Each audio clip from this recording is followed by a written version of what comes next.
Here we go, ladies and gents. We're back. We're back once again. Welcome back, everybody. Welcome to the chat. Chat's right there. If you're watching on a mobile, the chat should be just coming up from the bottom here. If you're watching, let me know in the chat where you're watching. Are you watching on mobile? You watching on TV? You watching on your computer? How you watching this? We're trying out this new format. Some people hate it. Some people love it. We're gonna be trying some new stuff, and I've got a new screen monitor thing going on here. Merry Christmas to me. So I can see the chat without looking way over there. I'm actually reading the chat right there. Welcome. Mobile for now. We've got a whole bunch here. Hey Clyde. Hey, how you doing, Winiska? Welcome back. Mobile for now. Mobile, it seems to be the best experience when it comes to this format, but yeah, we'll see. Some people on their computers, some people, more people on their phones, many people on TV, and don't forget the Discord. If you're a Discord user, head on over. The link is right there. It's in the chat. G-Meister put that in there so that everybody can head on over to the Discord. Now, the Discord, if you don't know what Discord is, it's just another social media app. And what you can do on Discord is like voice video, and there's chat rooms and all that stuff. I like it because the voice and video is really good, but we don't open it up. It's not open all the time. Because what happens is if I just have it in the description of all the videos, then all the bots and the trolls and everybody comes rushing in. So we only make it available during the Friday night live streams. Clyde, your head looks bigger. Lol. It's just because of the aspect ratio. It's it's that. I don't know. I think my camera's in the exact same spot. I have this prompter now, so I can look almost directly into the lens. It works. It's looking pretty good. How you guys think? Well, you're not seeing what I'm seeing. You're just seeing me not looking off to the side. That's what it is. Canada's really up for grabs now. Kuzma's gone. Kuzma's not gone yet. Or Kuzma. The USMCA is not gone yet, but it's on the way out the door if you look at it in real terms. So that could be... it'll be devastating for Canada. Let's just be honest.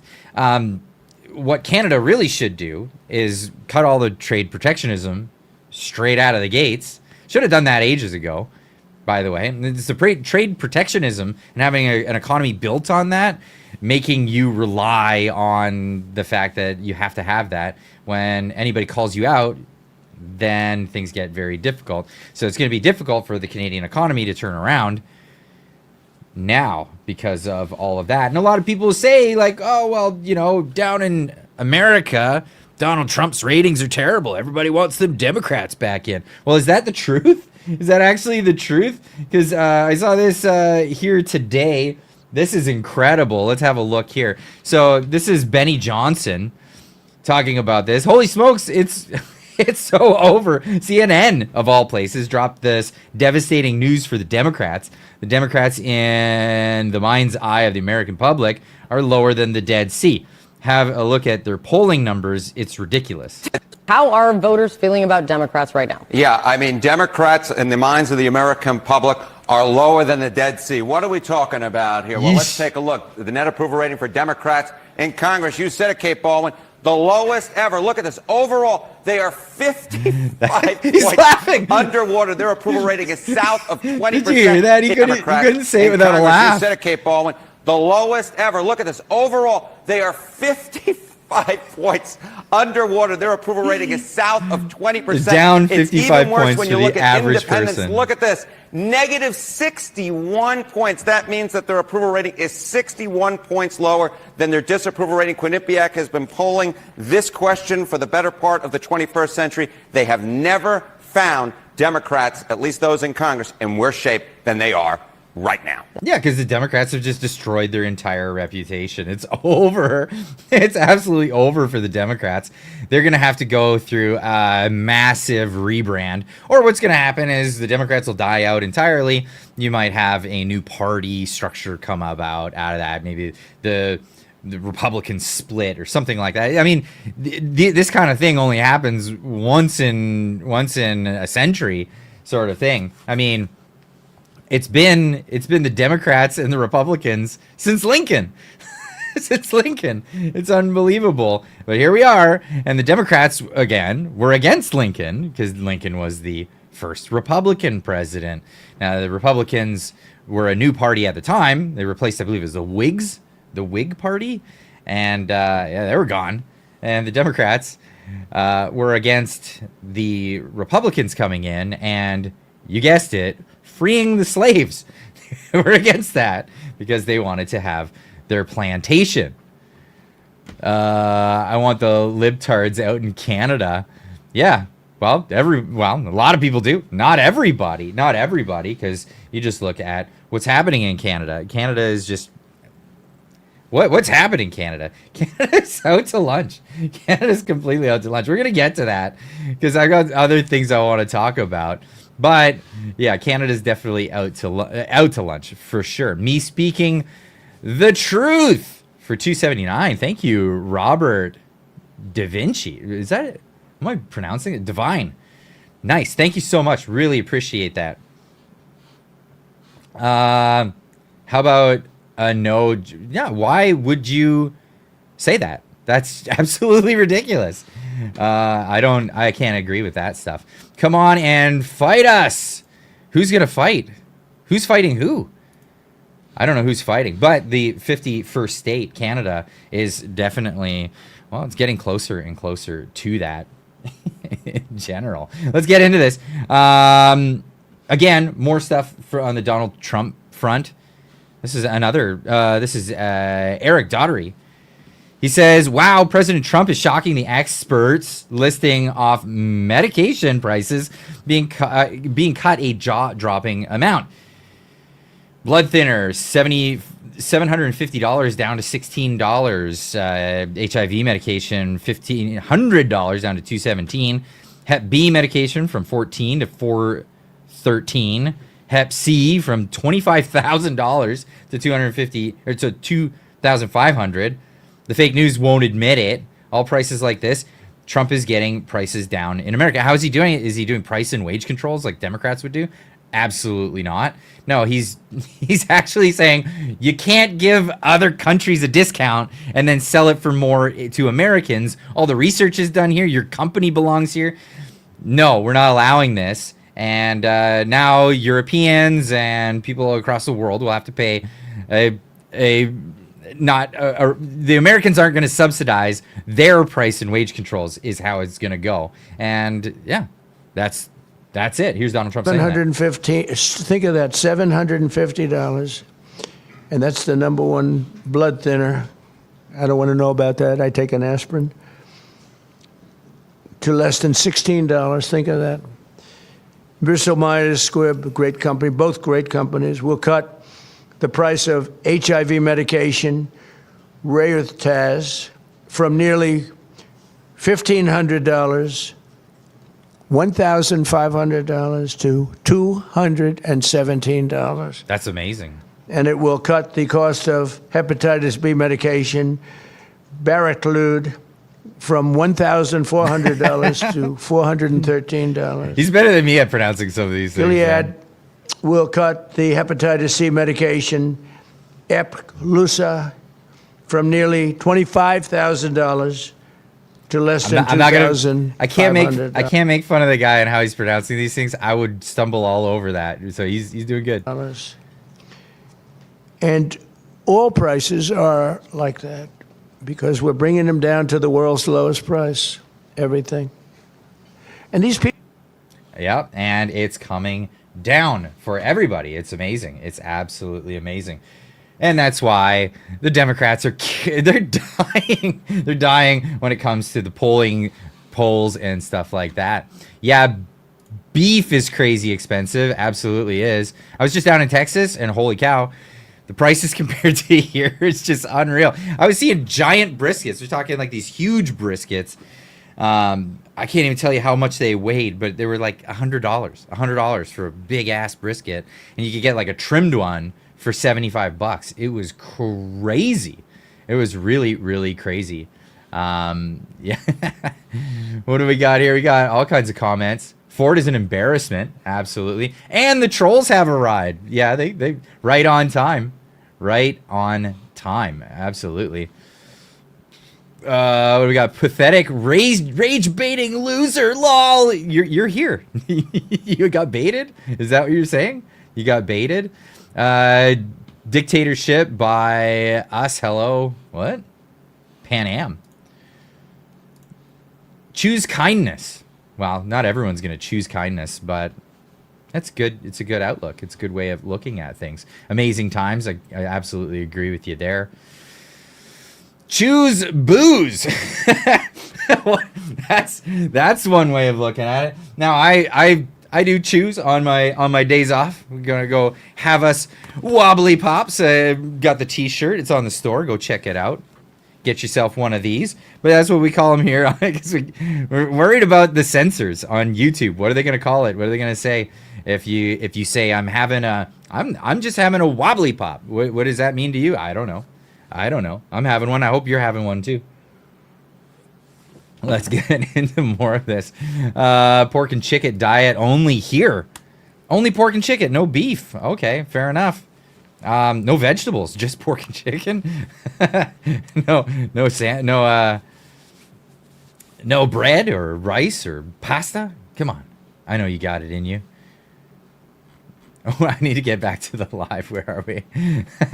Canadians are what? I missed that part. Yep, having one too. Yeah, get on it. Choose common sense. That's a good choice. I'd be into that. I like this. I like having the chat right here. I just wish I could make it change the font size. That would be nice. But this is a StreamYard. StreamYard needs to update their stuff so you can make it custom setups. But we'll see. We'll see. What's this? Wobbly pops are proof that God loves us and wants us to be happy. Absolutely. I love your outlook. That's the best way to look at it. I'm here because I appreciate Clyde and always hit the like button. Thank you, Loretta Jones. Appreciate that. Thank you so much. That's really awesome. No beef. Too money. Like too much money? Too much money? Yeah. Well, here in Canada, absolutely. It is spendy. Unbelievably spendy. It's, yeah, something else. But, again, this is, you get what you vote for, really, at the end of the day. And that's what... Holy cow, Canada's been voting for some crazy stuff. But anyway, I got a few things I want to show you before I get into Canada and what's going on there. I wanted to pop this one on because you don't hate the news enough. You just don't hate the lying news media enough. It's just unbelievable. This is check out this story here. This one just blew my mind. A friend of mine sent me this. And it's muted.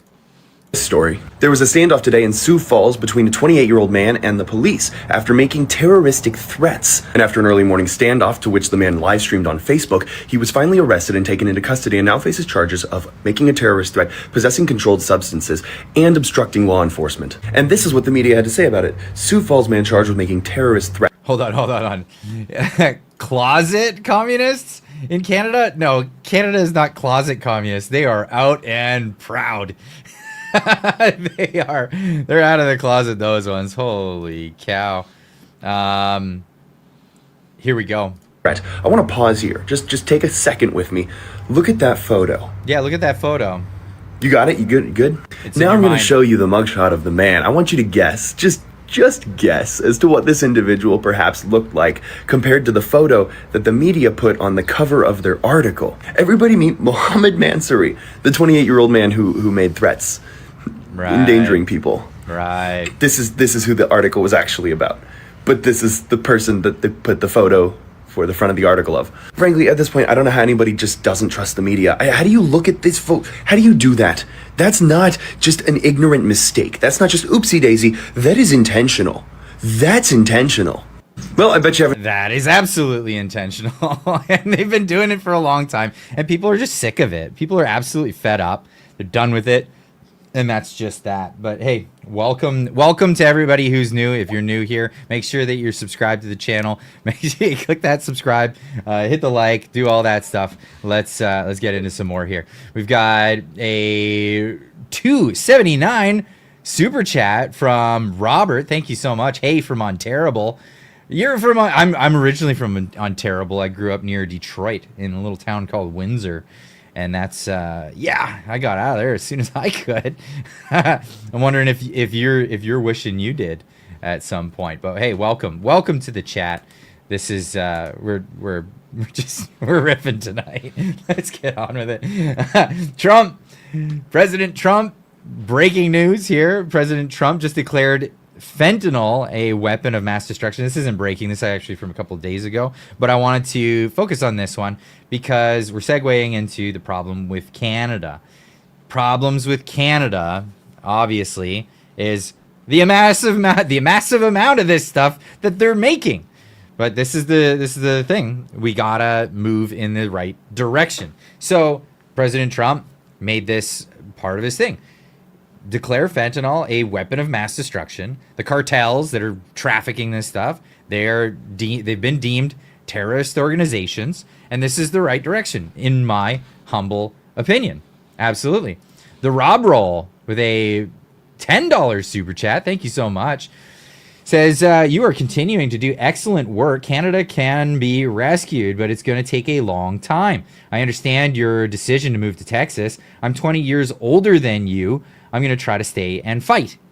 Now, I honestly, I think that the fight is one of those ones where it's like, yeah, stay and fight, do the fight thing. I get it, but I don't think that the fix for Canada is going to come from Canada. I think Canada is rapidly in decline, and I think it's going to be pretty bad. And you know, a lot of people are saying like immigration, all that stuff. That it's reversing. It's absolutely reversing. Immigrants are leaving. What's going to happen is they're giving them tons of money just to stick around. Let's just be honest, like 80 grand a year for refugees. Once that dries up, they're all gone. They're all gone, and then it's rebuild time. So if you're gonna stick around and fight, stick around for that part. Absolutely, with you 100%. That's awesome. Obviously, I'm taking off because I'm gonna be bringing the story about what happened in Canada to the United States. I don't want what happened to 40 million people to happen to 310 million people. That's exactly my motives here. So, gonna be taking on that. And Rob Roll, absolutely, kudos to you, man. Kudos to you. Make sure you keep up a good fight. But I don't think there's a political there's not a political win on this one. It's being ransacked, and that's why I made the hat. Canada is up for grabs. I mean, look at what's happening with the people migrating over to the other side just to be part of the party that is the frenzy. It's crazy. We got another $2 from what is that, Carlos? I'm not going to try to read all of that, but thank you, Carlos, for the $2 super chat. Hey, I live in Windsor, Ontario, Forest Glade. Oh, cool. Yeah, I grew up in the Riverside area. That was my hood. Not really a hood, but it's actually a really nice place. It's a really nice area. But yeah, that's where that's my upbringing. But thank you so much. I really appreciate that. Yeah, so Donald Trump saying, no. Not only are we cracking down on the cartels, but we're going to crack down on the stuff that they're bringing in.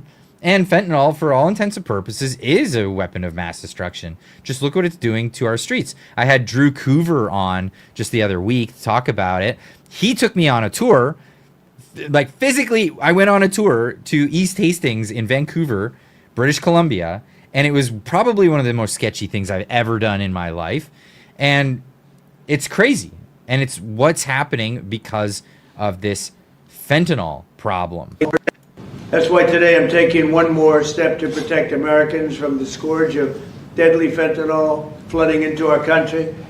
With this historic executive order I will sign today, we're formally classifying fentanyl as a weapon of mass destruction. Boom. Which is what it is. It is. No bomb does what this is doing. 200 to 300,000 people die every year that we know of. So we're formally classifying fentanyl as a weapon of mass destruction. Weapon of mass destruction. That's great. This is how you solve problems. You get to the beginning. Check this out. We got Trump from Tony Williams. Trump is nothing but a racist Nazi pig. And so are his stupid supporters. Based on what? What do you got? I got all kinds of accomplishments. And guess what? America is doing damn awesome. Damn awesome. And I'm actually looking forward to a lot of things. I don't know if you know, but the big beautiful bill was passed and there were some provisions in there. There's a lot of stuff. There was a little extra spending that I'm not super keen on, but there was one thing in particular that I'm pretty keen on, because yeah, exactly. What does Nazi mean? I did not see that coming. But one of the great provisions was the provisions on short-barreled rifles and suppressors, which I'm absolutely excited about, because I'm going to be going on a shopping spree when I get down to Texas. It's a lot of the things that I've been wanting to purchase for a long time. Waited for obvious reasons, but I'm really, really excited about, because I want to pick up some of these things. Now, the way the legislation worked, the way it actually went down, is there's a tax stamp, right? So maybe the Canadians in the audience won't understand this, and maybe even some of the Americans don't know exactly how this works. So there's a tax stamp. Now, what they wanted to do is the Democrats wanted to make suppressors and short-barreled rifles illegal, but they couldn't make it. There was no political pressure to make it illegal. They couldn't change the Second Amendment. That was never going to happen. And they couldn't do that. So what did they do? They tried to do a sneaky process. And what they said was, well, we're not going to regulate this, and we don't want to regulate it. That's not what we're trying to do. We just want to put a tax on those things to make it a little bit more expensive, to deter people from doing the thing. And it's funny because Democrats, they always do this, like, we want to make things more expensive to deter people from doing things, but they also want to make life more expensive. You put extra taxes on things to make it more expensive, so people do that less. Then what the hell is income tax? You're asking people to make less money? No, it's just outrageous. So the tax stamps on short-barreled rifles and suppressors has been rendered to zero. Now, it was originally at $200. Back in the 80s, $200 was a lot of money. But nowadays, it's not that much money comparatively. But zero is a lot less money. But they did that because they couldn't regulate it. So they've added a tax stamp and said, no, we're just taxing it. But in order to do your taxes, you got to do this giant paperwork and all this other stuff. And you got to sign these documents to do all this other stuff.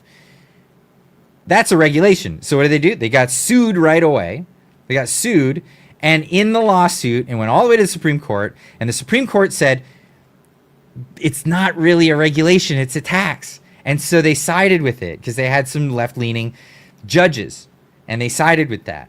Well, now, in the big, beautiful bill, they rendered that tax to zero, which makes it not a tax. But you still have to do the paperwork. So now it's a regulation. Now they're challenging it in court. And as of January 1st, you can buy your short-barreled rifles and your suppressors, assuming it's legal in your state, because there are states that ban them.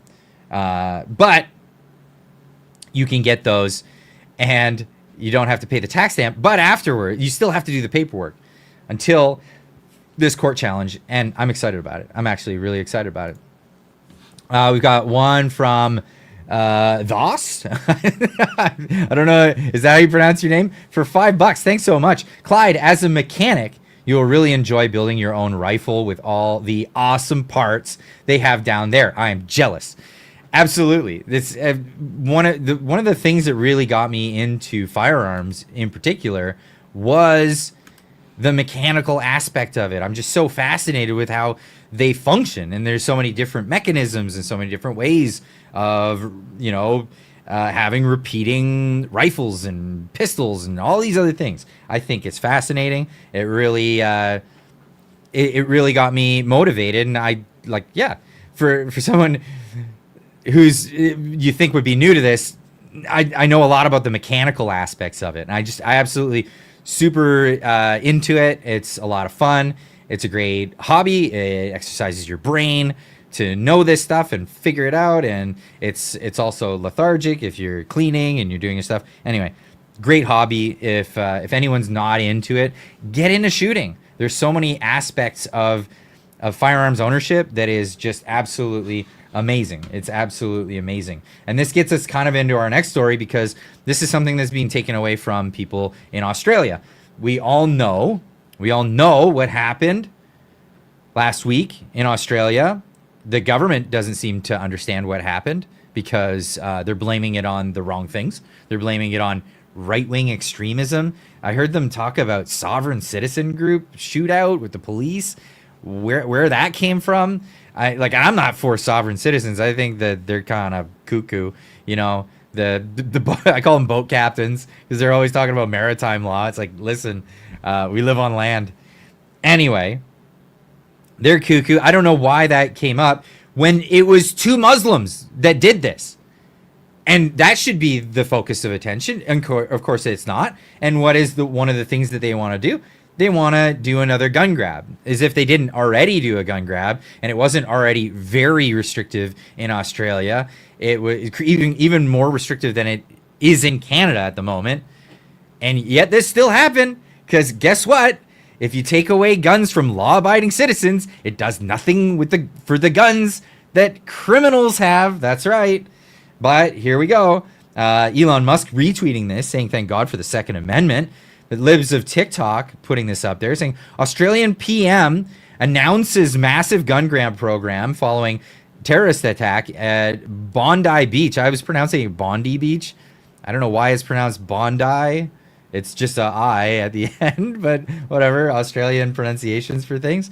You guys, yeah.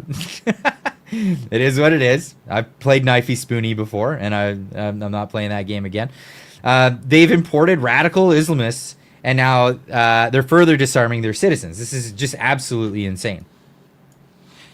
Today, I'm also announcing that the government will establish a national gun buyback scheme to purchase surplus, newly banned and illegal firearms, the largest buyback since the Howard government initiated one in 1996. First off, there's no such thing as a buyback. I've never bought a firearm from the government or a government. Tell me in the chat, have you ever bought a firearm from the government or a government? You're not buying it back. You're confiscating it. The fancy words that the word salads that they come up with to not say what it is that they're doing. They're confiscating law-abiding citizens' private property is what they're doing. Stuff that they purchased legally, and they're coming in and they're confiscating it. That's not what's... Just say what it is. Of course they don't want to, because it sounds bad. Clyde, Colleen Noir said that there was a police station, right? I'm going to get into this. Because, well, I did a show on it, and I called them out on this right away. I don't know. I'm a sucker for when these stories come up. I tend to pay very close attention to them. I don't always report on them. Like I didn't report so much on a lot of these attacks, but this one I did. But we'll get into that. We absolutely will get into that. So let's hear what else this guy has to say as he's talking about stealing people's property and calling it a buyback. I'm buying it. I'm buying it back from you. You never sold it to me. You can't buy it back from me. Australia's gun laws were last substantially reformed in the wake of the Port Arthur tragedy. The terrible events at Bondi show we need to get more guns off our streets. You need more guns on the streets. You need more guns in people's waistbands. So when somebody comes around and tries to do this, and the feckless police do nothing about it for over 20 minutes, that's right. a citizen could stand up and do something about it. That's what could happen. So you need more, not less. You need more law-abiding citizens with firearms to make bad guys very freaking nervous all the time. And I'm not going to show the footage right now, but the footage of the guy on the bridge, his dad was down below and he was up top. Both of them were firing at the crowd, and they were racking and just looking where they were going. They weren't nervous. They weren't checking their surroundings. The guy was in a spot where he could have been picked off from 365 degrees, but he wasn't nervous. Why? Because he knew everyone was unarmed. That's exactly what happened. People were courageous enough to get up with their phone and videotape this, so we saw it. They were recording it with their phones. Imagine if they had pistols. They were close enough, could have took him out. Same with the hero. The hero, what was his name? Ahmed Al-Ahmed or Ahmed? A Muslim guy who came up and he tackled the dad in the incestuous group of, I don't even the words I'd like to say about the two of them. Tackled one of the guys and took his firearm, drew it on him and didn't fire, probably because he was worried about being prosecuted himself. If that guy had a pistol and there was stand your ground laws and a clear understanding that if you're a law-abiding citizen and you're disarming someone who's committing a horrendous crime, he could have just blah, blah, blah, blah, unloaded an entire magazine into the guy's back. That's why the guy wasn't doing anything. And it wasn't until the very end of the conflict, the end of the shooting, when the police did finally come and start shooting at them, that the guy was rubbernecking all over the place and taking cover and slowing down with his rate of fire. Right? So, yeah, if people were armed, that would have been a thing. If people had long guns in their trunk, absolutely. Long guns in their trunk, a pistol in their waistband, a rifle on the back seat of their car, whatever. Absolutely. Why don't you hear about these things happening out in open in the public in, I don't know, red states? It's because these guys don't want to do this. They'll get taken out way too quick. Why are they always going to gun-free zones? Australia is ostensibly a gun-free zone. That's what it is. Sorry, I'm going to tangent about this. I'm going to let this play. This guy is just absolutely ridiculous. This is what Australians voted in as their leadership. It's just, what? We know that one of these terrorists held a firearm licence and had 6 guns, in spite of living in the middle of Sydney suburbs there at Bonnyrigg. There's no... Now, he says that in spite of living there, he had 6 guns. Now, I don't have any problem with someone owning 6 guns. I have a problem with someone using those guns on people. Absolutely. But he said the reason why he says that is there's actually laws there, and same in England. If you want to purchase a firearm, you have to get a license, but then you have to tell the government what your purpose for having a gun is. What the purpose is. I want to buy a gun. I buy a gun because I want it. Any more questions? That's the answer, right? Because I want it. I legally can have it. Screw off. I don't want to tell you anymore. I don't need to tell you anymore. I don't want to tell you anymore. That's it. But these are the kind of laws that they want to bring in. And this needs to be an eye-opener for everybody. What's happening in Canada. What's happening in Australia. What they're trying to do in Australia further. Do not let them touch your guns. Ever. Even Venezuelans right now. A big eye-opener was when I had Rudy on the show. Rudy, by the way, if you don't know him, he's from Venezuela, lives in Canada, and he's got a show. He talks a lot about this stuff, mostly in Spanish on his channel, but there's subtitles, all that stuff. great. He came on the show and he told me, even the lady who's trying to save Venezuela and won a Nobel Prize because of it, Maria Corina Machado, when she was in government, she was the main driver behind gun control. And now they're begging the Americans to come save them because they're unarmed and they can't protect themselves against or rise up against the regime there. It's crazy. Crazy. Never give up your guns. Never give up your guns. Unbelievable. No reason why someone in that situation needed that many guns. There are now more than 4 million firearms in Australia, more than at the time of the Port Arthur massacre, nearly 30 years ago. The government will introduce legislation to... There are more guns, but none of them were in the possession. Nobody was possessing those guns when the shootout happened. When the terrorist attack occurred. If they had them on them, this could have been stopped. To support the funding of this buyback scheme and meet the costs on a 50-50 basis with states and territories.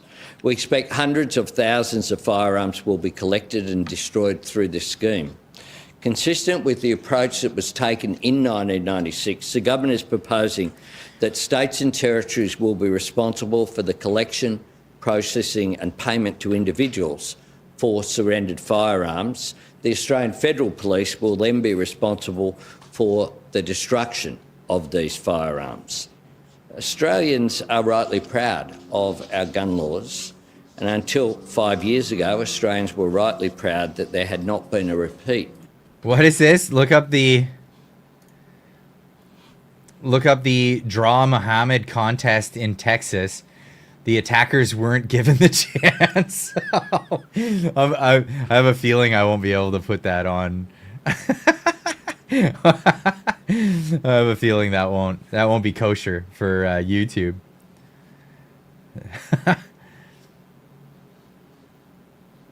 This retard just doesn't get it. These are globalists doing this on purpose. Of course they're doing it on purpose. Australians are smarter than this crap? You think that would be true. You'd think that would be true. I mean, most Australians that I know are smarter than this. But, you know, I work with a guy, he's an Australian guy, and he's losing his mind right now over this. I was showing this to him today. And he's like, this is just ridiculous. Why you blame it on the tool and not the guy that did it? And it turns out that they knew in advance. They knew about the guy. They knew he had ties to some really unsavory groups. It's so crazy. It's so crazy. This guy lays it out really good. I love this. This man's an effing genius. Listen to what he has to say. G'day, Australia. Within hours of tragedy, I convened National Cabinet, and together we've identified the real problem. Law-abiding citizens still have too many freedoms. So as of today, we are fixing that. If you can't tell already, this is parody, but and he's speaking with the most bogan accent. I love it. I think it's hilarious. But it's just like, say what's true. Say it exactly how it is. Australians just have too many freedoms, and we're using this tragedy as an excuse to take away those freedoms. 5 new very important restrictions on people who did nothing wrong. Because when evil acts, the good always get punished. It's like banning cars because someone drove drunk. See, that is logic. So we could ask the hard questions about extremism. We could examine our intelligence failures. We could wonder why warning signs were ignored, but that would mean admitting that we failed. So instead, let's blame objects. Objects can't vote. Objects can't call us incompetent. Objects are perfect scapegoats. When extremists chant for violence, we call it... So, okay, I love this comment here. they won't blame Islam because they're too scared to be labeled racist. So there's that, but they're also scared of Islam. Now, doesn't that say something? Like, if you want the terrorists to, these guys, these government, they're allowing the terrorists to win. Absolutely. It's just like in Canada with the FLQ. FLQ, if you don't know, was a terrorist organization of Frenchies back in the 1970s, and they committed murders. They kidnapped MPs and murdered one. And that's the thing. So what do? They cracked down on it. They cracked down on everybody else, and they gave the French people what they wanted. Okay, everyone's gonna speak French. Okay. Everyone has to, from birth. You all have to read French too. It's incredible. They're terrified of this. Most people would want to actually fight back. It's crazy. But let this guy keep going. Call it peaceful protest. When they burn our flag, we call it expression. When tragedy strikes, we call it a gun problem. That's not cowardice, that is cowardice. The solution? More paperwork, because criminals famously obey paperwork. Here's what we're not doing. Asking why people become radicalised. Examining which extremist ideologies we've been too scared to confront. Admitting that maybe the problem isn't the tools, but the hatred behind them. Yeah. But here's what we are doing. Press conferences. More press conferences and inappropriate and tasteless hospital photo ops with wounded heroes. That poor bloke shot multiple times, and his reward, having to shake hands with me and the Premier for the cameras. His pain, That's good. Our photo That's opportunity. funny. That's democracy. Some would say that we're using this tragedy for political theatre. Yeah. That we'd rather appear to act than actually act. Well, they're right. But look how busy we appear. Your government acting swiftly on the wrong things since forever. G'day, Australia. G'day, Australia. G'day, Australia, as they pronounce it locally there. Now, this is the case. The police just did not act. They did not act. Shocking. Bondi survivor Vanessa Miller was separated from her 3-year-old daughter and pinned down by gunfire.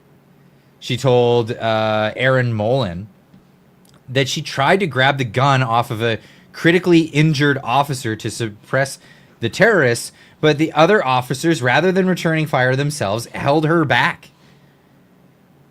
And a quote from her that she says in this video. So I'm just going to let this play.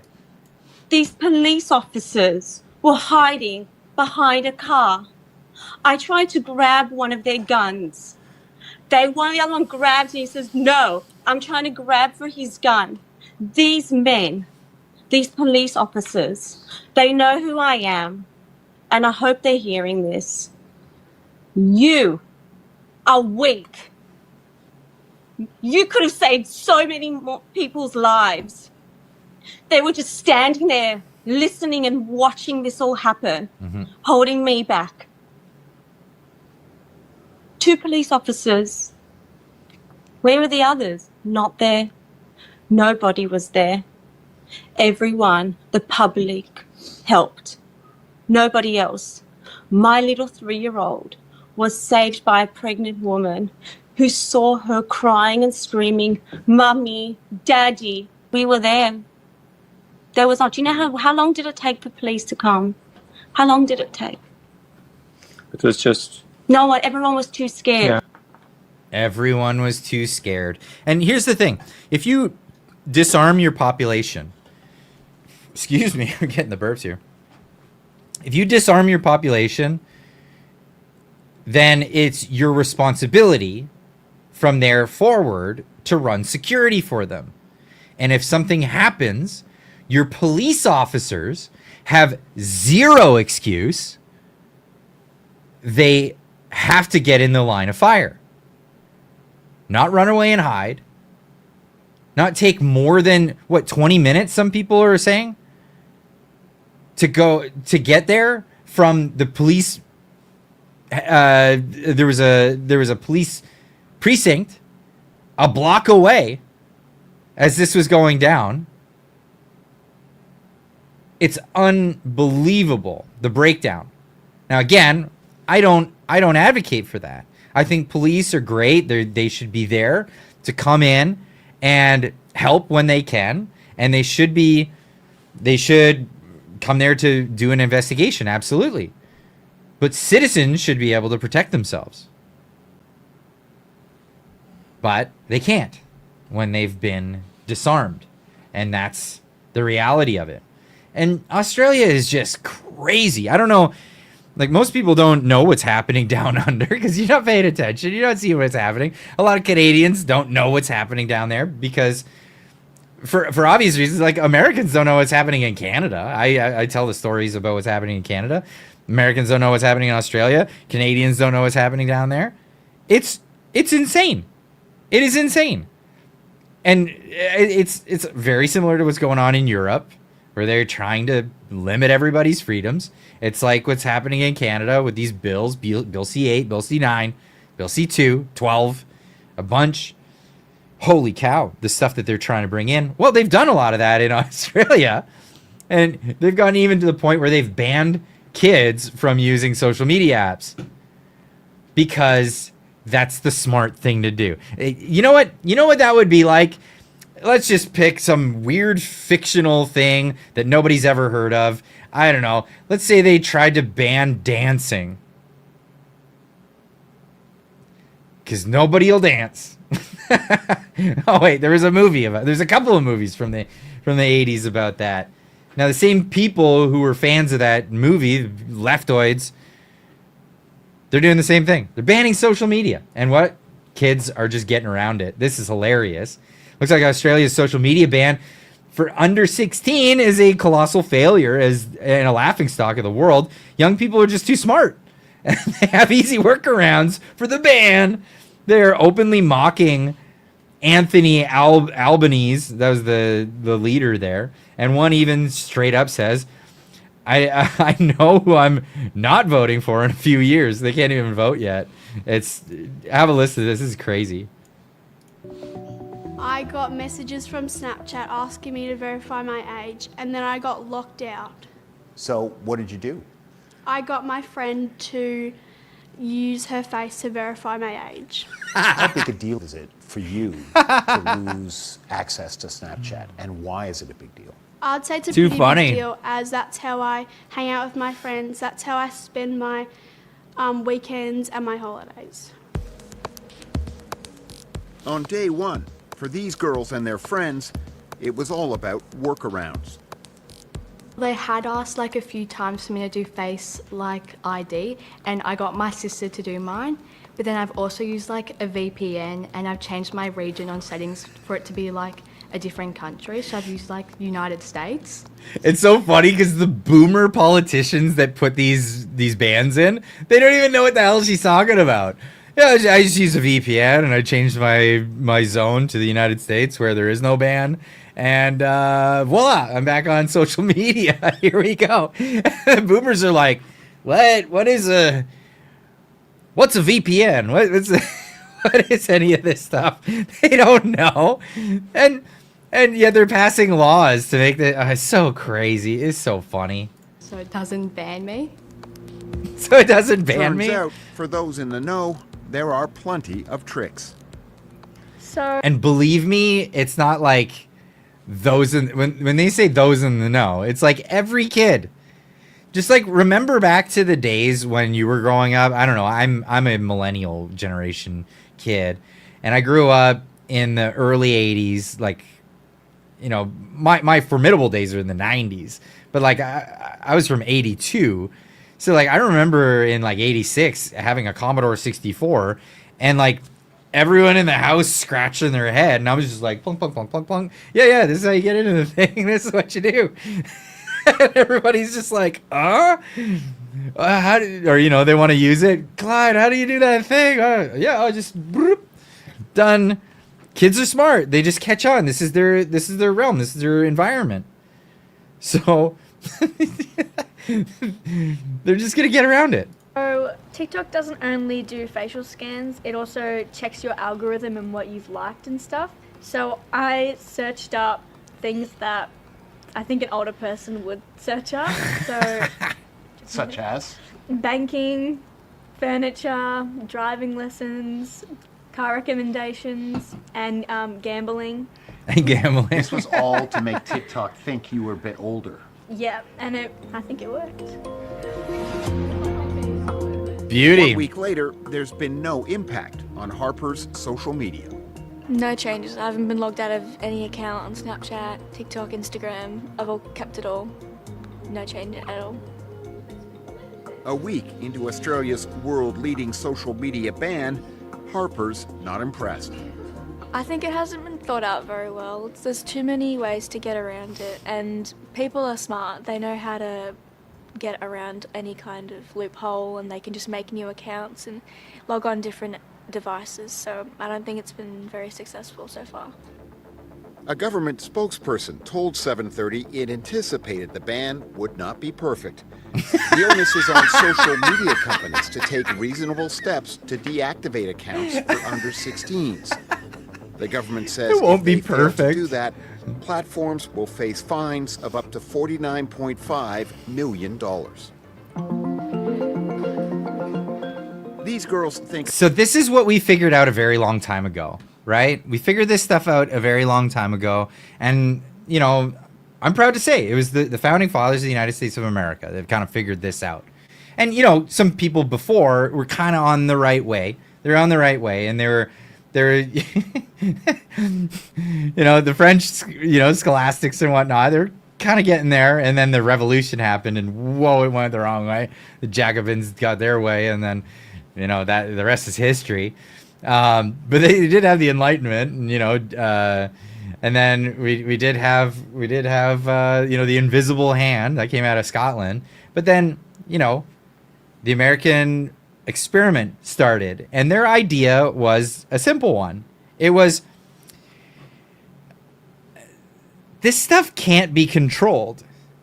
You know, you put a lot of effort and time and resources into controlling people and telling them what they can and can't do, and it pretty much always just fails, and you waste all your resources instead of being prosperous and wealthy and all these other things.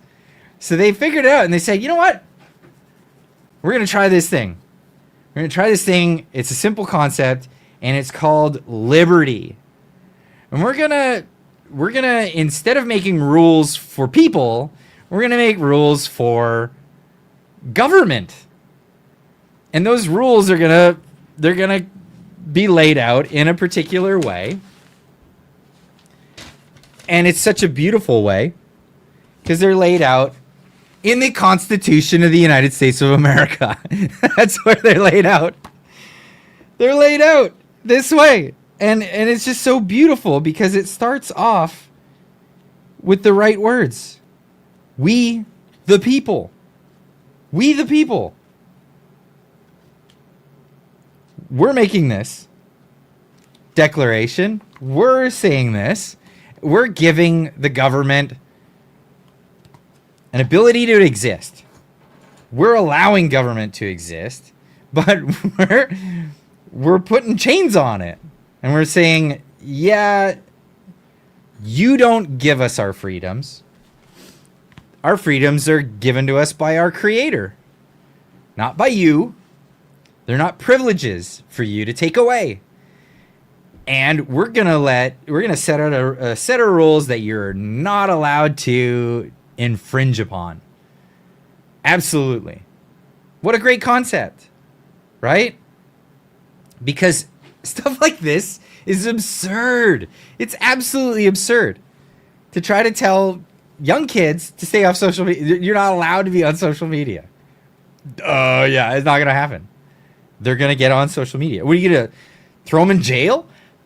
Throw them in jail for you go to juvie for being on social media? It's absolutely insane. Trish Brew with a $2.79 super chat. I would like to express my love for my VPN. I wonder which one you use. Love that one. Thank you so much. But this is true. Preach on, brother Clyde. Yeah. It's this concept that you cannot lock people down. So stop trying. And set a set of criteria, some groundwork to free people up so that they can do what it is that they do. And most people just want to do well for themselves. They just want to do well for themselves. Now, this is a big reason why I'm such a big fan of the market economy. I am such a big fan of the market economy because in order for the market economy to happen, let's just get out of that screen. In order for the market economy to occur, you need a special blend of spices. No, you need a special environment. And it's not a very complicated one. It's very simple. People have to have their liberty so that they can freely operate. It has to be voluntary so people can come together and make business, make contracts. Hey, contracts, what an amazing thing. Well, what are contracts? Well, they're agreements between parties, but they need to be upheld. So in order to uphold those, you need to have a judiciary. You need to have courts, the courts, and then enforcement.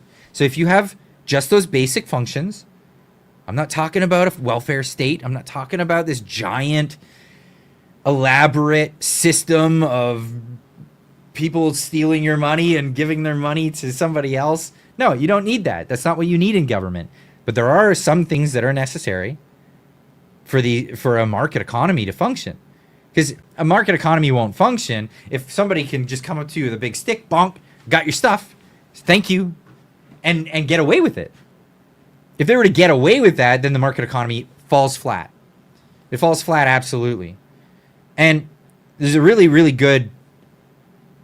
I think this was from one of Jeffrey Tucker's books, and he was talking about a TV crew that went to, I think it was Haiti, and they wanted to film stuff at the marketplace, and they were doing a cooking show, and so they go to the marketplace and they'd buy some stuff at the market, and then bring it back, and then they cook it at the place where they had a studio set up.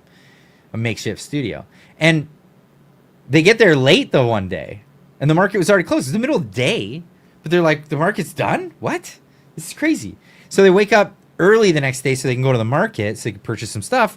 They get that, but because they wasted a whole day, then they ask the locals. They say, hey, like the market was closed, but there was like still people that wanted to buy stuff. We weren't the only ones.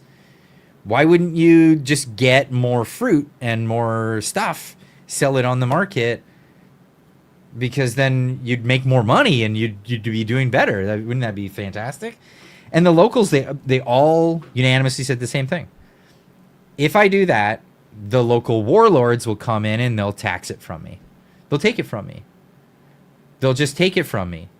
And not only will they take that, but they'll probably take more than if I just make just only enough. So if I just make only enough, then they leave me alone, because they don't want full-blown, whatever. Okay, so what does that say? It says you don't want to do that. You can't have a situation where you have no authority at all. So you can't have complete anarchy. I'm not an anarchist, by the way. There's a lot of people, and you know what? I would love to have this discussion. If there's anybody in the creative space or creator space that is like an ANCAP and wants to discuss this with me, come on the channel. We'll talk about it. I'd love to talk about this. But this is absolutely necessary. And this is what the founding fathers in the United States really saw as a thing. We need to have a judicial system, but we can't have it, be corrupted. So we have to have these separation of powers. They came up with the whole system. But then what you're blessed with is this beautiful market economy, which is a bunch of free citizens with the liberty to do whatever the hell they want, And you know what? If you don't want to do anything, you can just sit down there and you can starve and rot away. But you have no ability to tell anybody that they have to accommodate for you. That's it. And so at the time when the founding of the United States, they said, yeah, bring us you're tired, you're poor, you're hungry, the people who are striving to breathe free. Come on over. We need more help. We need more of that stuff. They had no social safety net. There was none of that. And guess what? America became the industrial powerhouse in a very, very short time. In a very, very short time. It's unbelievable. I think I had a video about this. One of these, it blows my mind how a lot of people just don't see it. They just don't see it. Where was it? Tell me I did save it. I hope I did. I absolutely hope I did, because if I didn't, I'm going to be sad, because it was such a good example of that. It looks like I didn't. That's such a bummer. Wow. What it was a video talking about the income tax. Income tax is only since, I think, 1913 or 1918 in America. And its biggest productivity time was when there was no income tax. Isn't that interesting?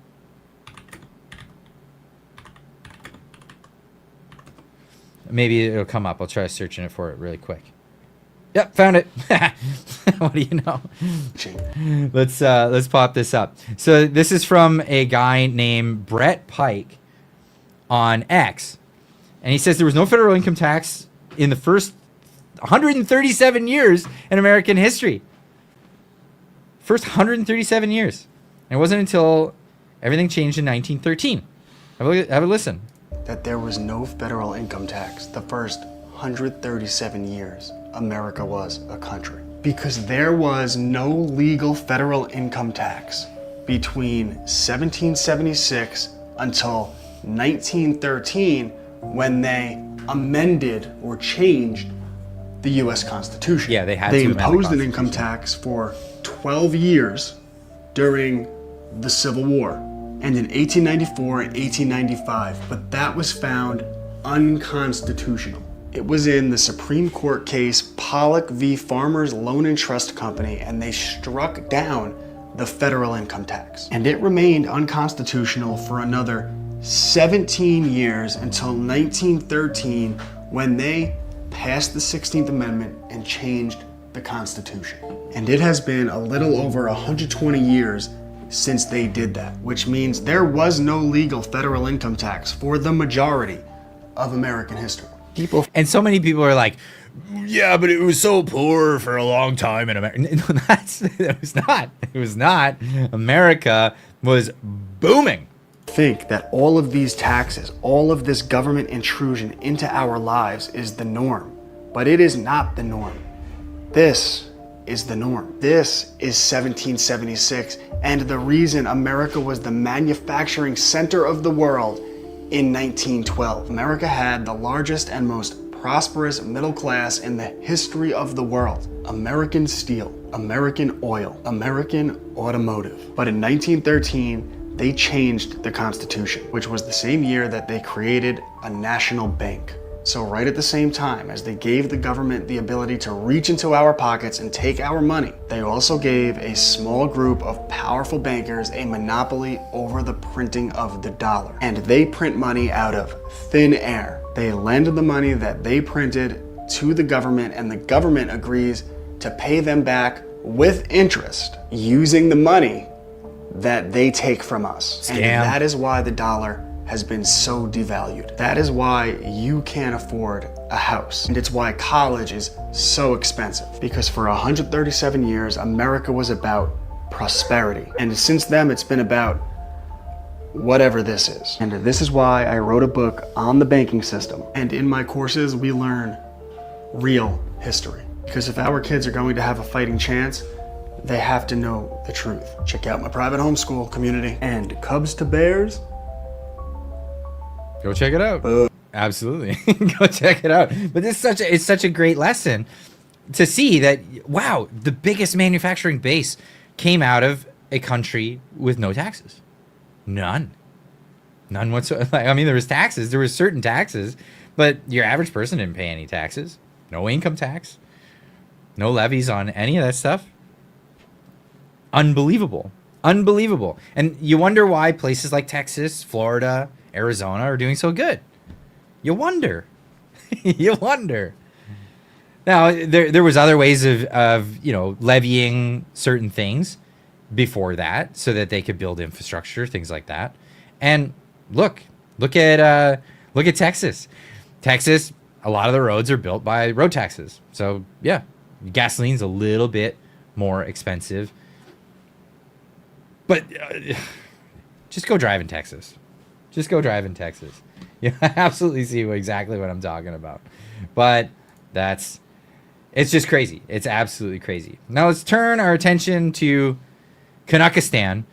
I can't stick around super late tonight. Actually, I have a Christmas get together, a staff party from the place that I work at. So let's get through some of this Canadian stuff.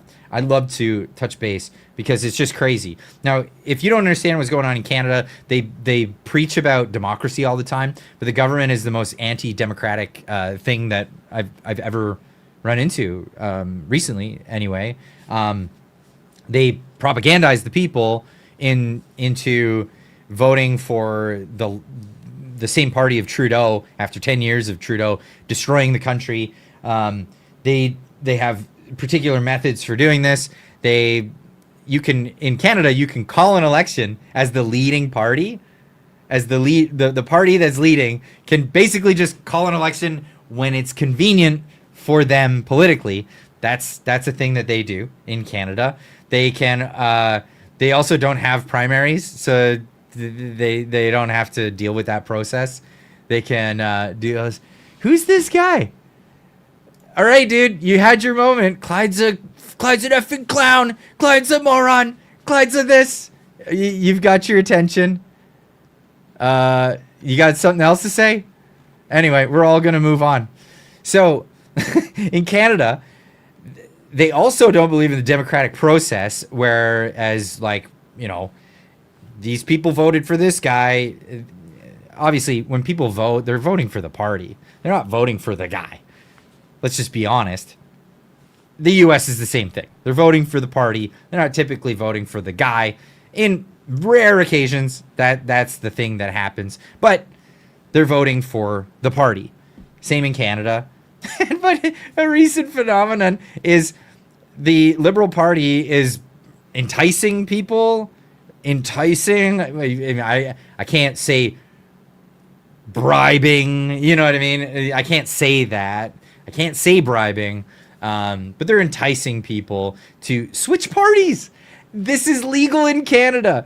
Where they can, an MP that you voted in for your party can switch parties and stay elected and just go switch to the other party. So you didn't vote for the guy, you voted for the party, but the guy's like, I don't care what you voted for. You voted for me. And I'm going to switch sides and go on to the other side. Well, it's been recently happening. There's a few people that have switched over because when you have multiple parties, and this is the argument against the multi-party system, is that you can actually have a minority government. You can have a government that has less seats than half of the seats, but more than any of the other parties, right? So it's a plurality, but it's not a majority. So you have a minority government. Well, Mark Carney's saying, forget that. I want that majority government, and I'm going to get it by, I'm not going to say bribing, by enticing people over from the other side. And so far, a few people have done it, and he's one away from a majority government, and it's probably going to happen very soon.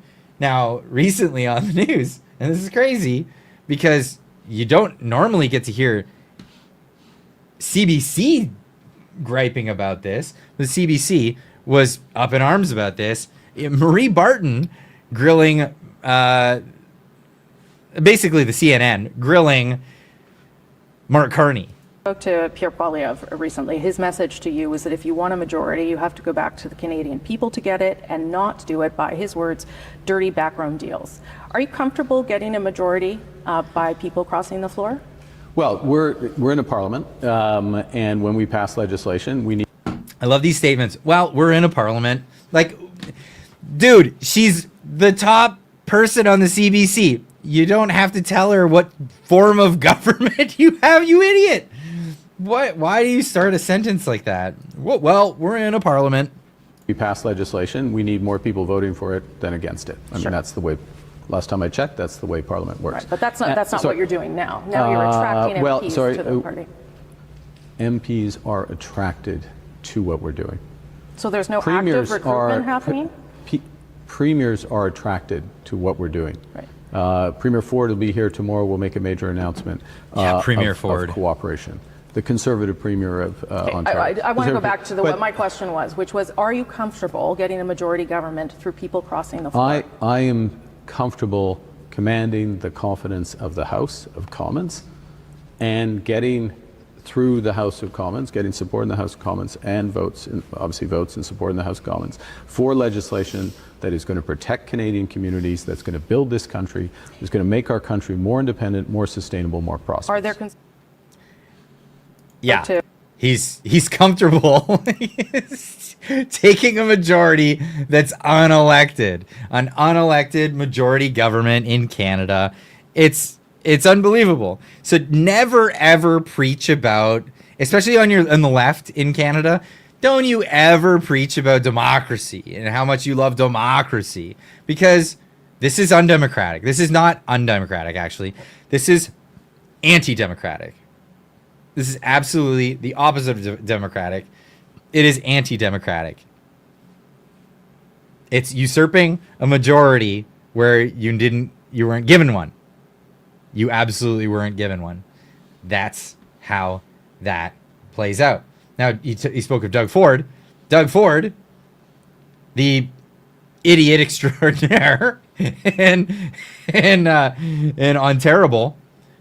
Melissa put this one out there. Doug Ford says he's never met a Republican that agrees with Trump's strategy. This is hilarious. Here you go. I talked to both Democrat and Republicans. I have yet to meet a Republican that agrees with President Trump's strategy of going after his closest friends and allies. This does not work. You can't unscramble an egg that's been around for generations. You have to make the omelet larger, and everyone's going to benefit. There'll be more jobs, more security, and both countries are going to thrive like they've never seen before. I talked about. What was that analogy? What? An egg that's going to work. You can't unscramble an egg that's been around for generations.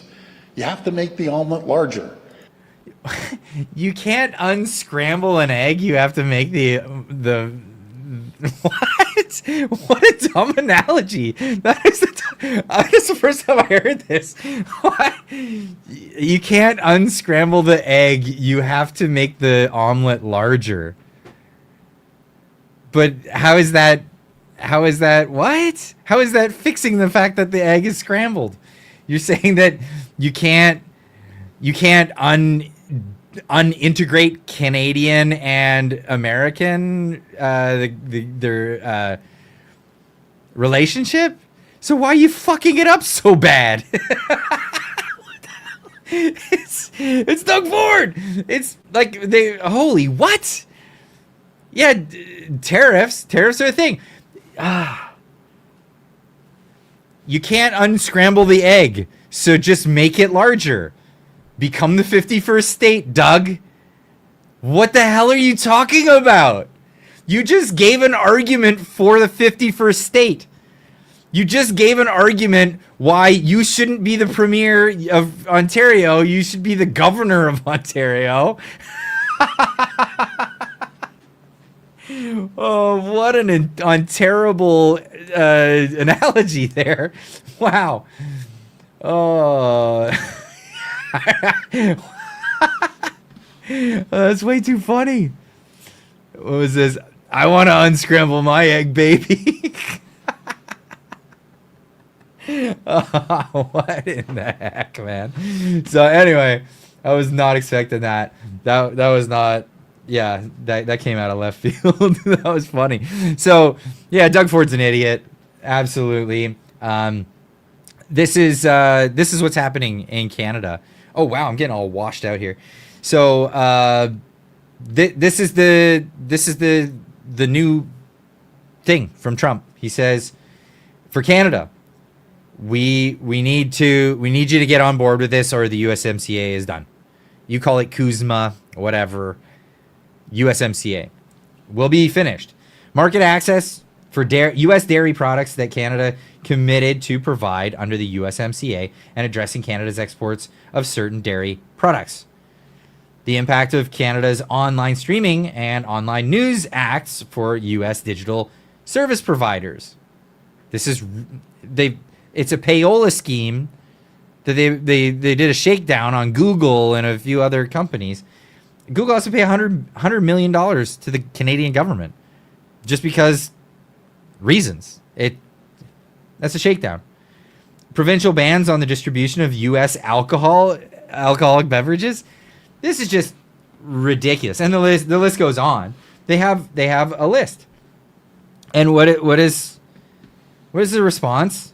Well, Ford and Carney does a press briefing, and the news reports on it, and this is funny. You're not going to hold the documents up?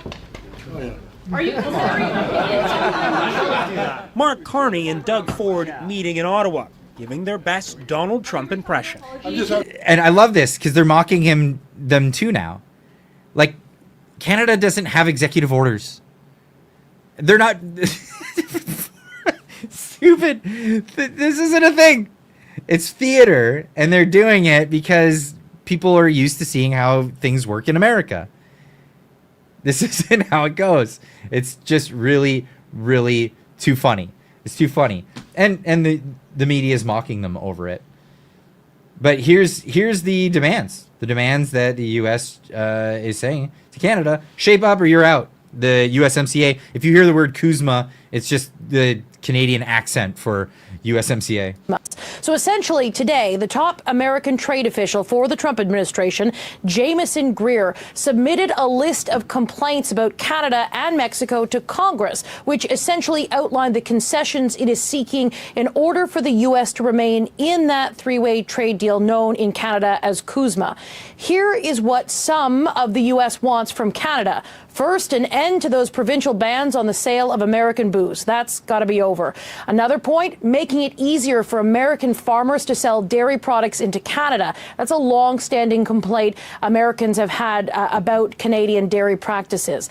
The Trump administration also has problems with what's called the Online News Act, which forces some American tech giants to pay for Canadian news content. And it says Alberta is treating electricity producers in Montana unfairly. It wants that to change. It also had a list of complaints about Mexico that was very largely in line with complaints we've heard for a long time about labor practices in Mexico, environmental standards in Mexico, that kind of thing. But there are some changes it wants from both Canada and Mexico, to look at changes to strengthen what's known as rules of origin, which basically means finding ways to do more manufacturing production in North America rather than rely on outside countries for cheaper parts. It also wants to develop a critical minerals marketplace to boost mining and process and do more processing in all three countries. This is just some of what the Trump administration wants to see, at least for now. And is that bad? I don't see that as bad. I think that's a great initiative. But what gets on the topic?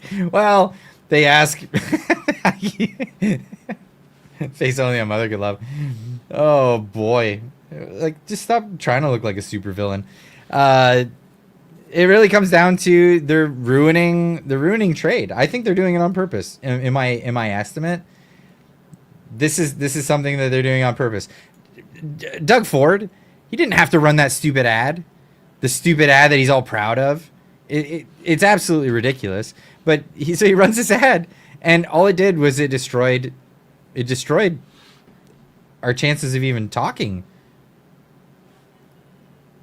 with each other. So hold on. We got Trish Brew here with the 279 super chat says, so CUSMA Canada, U.S., Mexico, and Alberta. I guess that's what it'll be. There won't be America, or well, I guess U.S. is in there. Yeah, no, that's the agreement. That's the agreement. Funny though, I love that. Alberta may very well soon be its own independent place. But here we go. Is it your view that if Premier Ford had not launched that ad in the United States, that sectoral tariffs would be lower right now? It was the case that we were close to an agreement.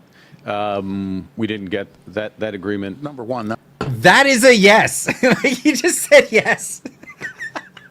That is a yes. Doug Ford unilaterally, single-handedly screwed it up. Screwed it right up. And then they give the floor to Doug. And that was the best ad that's ever been run. 12.4 billion views. We wanted to bring it to the attention of the American people.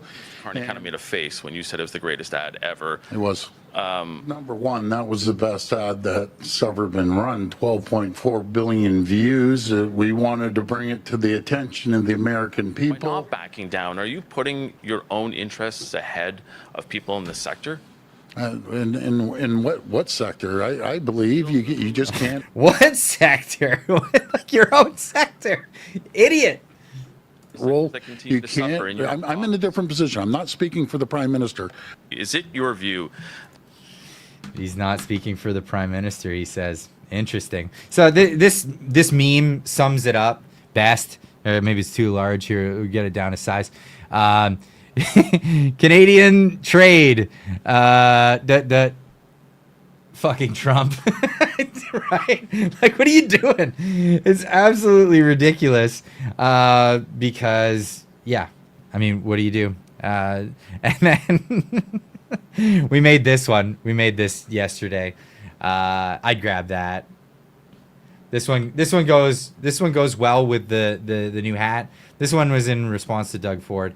Canada is up for grabs. Guess who likes grabbing things? By the way, if you like that design, we do have it on a t-shirt. So go click the link in the description down below, or in the description off to the side, wherever it is. Check out the store channel. The store that's on the channel. It's also ClydeDoSomething.com. Go check it out. We got that design. It's way too funny. I want to see people come to some events with this one on. I'd love to see that. This one really cracked me up when I saw it. But here we go. Kirk Lubermoff saying the U.S. puts Canada on notice. You want USMCA renewed? Here are the demands. And they're as we listed before. Some liberals own red tape. Some of the liberals own red tape has to be gone. And the big one is the dairy protectionism that is supported by all parties, including, you guessed it, the Conservatives. Because they just put in a new law, which is ridiculous. They signed a new law in where when making trade negotiations with global affairs, dairy and eggs are not allowed to be even negotiated. How crazy is that? But that's the case. The food professor has been on the case for some time, and amazingly, there's been one of the things, because this is the argument that keeps coming up. It's really weird. Anytime dairy comes up, they always talk about American meat. What is it? Not American meat. Sorry, American dairy. And dude, this one's been making the rounds again today. I have so many people sharing this one out because this was Dr. Sylvain Charlebois disproving this myth. What am I saying? Disproving this myth. This myth that U.S. dairy has growth hormones. This is the propaganda that Canadians hear over and over and over again. Now, I said Canada has a 250% tariff on milk and other dairy products as a protectionist scheme against USA or other countries entering our market. I want to put this myth to rest. It's not because of the use of growth hormones. Here's Dr. Sylvain Charlebois when I had him on the show talking about this specifically. I mean, generally speaking, the quality of dairy products in the U.S. is very good, and they often use that argument of BST. And BST is that growth hormone that is used. It's allowed in the U.S. and it's disallowed in Canada. So it's all true. But barely 2% of farmers in the U.S. will use growth hormones, and it's not for the human chain at all. And so if you go to the grocery store in the U.S., you will not find dairy milk coming from cows that were fed growth hormones. So it's a false argument. They're often using the argument saying, well, Canadian milk is superior. Well, do you have any evidence of that? There is no evidence of that. I mean, generally speaking, the quality. No evidence of that. There is no evidence of this growth hormone. And of course, today, this one's really, it's gone out there. Many more people sharing this because dairy's again in the talks. Dairy's the talk of the town in Canada. Well, it's trade protectionism. That's all it is. And it's crazy to me that all the other countries, even China, has come to the table now, and they've accepted the fact that the way the U.S. is going to operate from today on is that now to enter the U.S. market, because here's the thing. After the Second World War, the U.S. said, hey, everybody's in shambles. We're going to help you out, and you're gonna be able to, like, do trade protectionism on your country, and we'll have our market open for everybody to come into this big, beautiful market. And it's just been that way ever since. So we're like 90 years into this. Canada has been a bad actor, all these other countries. So the U.S. said, okay, here's what we're going to do. Trade tariffs on everybody. And that's going to fund the U.S. It's basically become the payment, the entry to the market. You want to go to the county fair, you got to pay an entry fee. You want to go to see the band at the pub tonight, you got to pay an entry fee. You want to get into the U.S. market with your products, you pay the entry fee. Or move your company to the United States of America, and then there's no entry fee. That's not unfair. That's not unfair at all. I don't see it as very unfair. But some people do. Why do they? Because they got used to getting such a great deal where they could have trade barriers on American companies so that those companies couldn't come into the United States, but they could run a monopoly in their own jurisdiction, but they could also sell to the U.S., to the American customers. But they didn't have to deal with any competition in Canada. That's crappy. Canada is the only country on the planet that has not come along with what the United States is doing. And that includes China. That includes Britain. That includes everybody else. Everybody else has come along, and they're now moving on. Moving on. Canada needs to move on. But is it going to come to a critical head? Is Canada going to go bankrupt before they move on? Well, if they go bankrupt, I guess they'll just get gobbled up. They'll just get gobbled up anyway and probably become territories of the United States. Well, we'll see. We'll see. Anyway, I gotta run. I've got a staff party tonight. We're doing a Merry Christmas celebration and having dinner together. So that's what I'm gonna be doing. Feel free to jump in the Discord tonight, everybody. I'll pop in there later after the Christmas party. That might be interesting. So go on over there. Mods, if you're around, put that link to the Discord in the chat there so people can jump on over and have a fun time, a conversation with everybody. I hope you guys had fun in this live stream. It's been a blast. It's always fun. It's always fun hanging out with you guys here on YouTube and also Twitter. It looks like there's a lot of people watching on Twitter. That's interesting. Okay, cool. Great to have everybody, and we'll see you guys all probably in the next short that's going to be coming up tomorrow, but we'll definitely see you Monday live. Don't forget, Monday we have an extra live. There's not going to be the Marty and Clyde show next week, but I am having John Carpay on Monday. Tune into that, usual time, 6:30 Pacific time. Everybody, love hanging out. Thanks again. I'm trying to find the button. We'll see you all in the next one. Keep on trucking.